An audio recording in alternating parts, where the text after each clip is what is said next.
आज मैंने नया घड़ी लिया। कब से लोगों से टाइम पूछ पूछ के थक गया था। आज बस मैं बहुत खुश हूँ। आज टाइम क्या हो गया।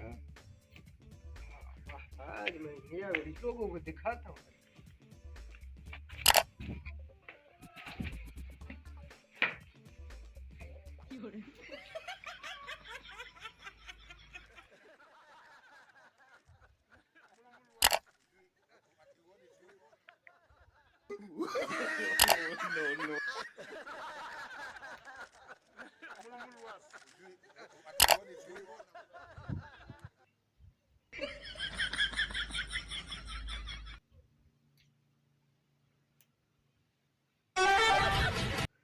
No.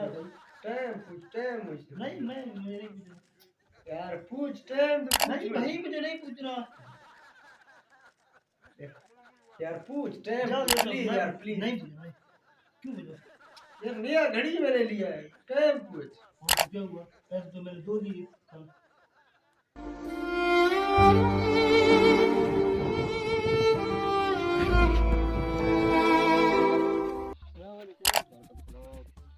क्या हाल है? दुआ शुक्र है। ठीक है दुआ शुक्र है। फिट अल्हम्दुलिल्लाह। No.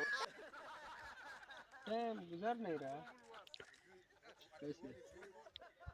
टाइम तो पूछे मुझसे यार। मैं क्यों पूछूं टाइम? यार पूछे प्लीज क्यों यार? यार मैंने नया घड़ी लिया है। टाइम पूछे यार ऐसे घड़ी हम मेरे पास 10 पड़े हैं घर। यार अजीब दुनिया भी अजीब है। पहले टाइम पूछते थे कोई टाइम बताता नहीं था। अब नया घड़ी लिया है तो कोई टाइम पूछते ही नहीं। देख अजीब दुनिया है।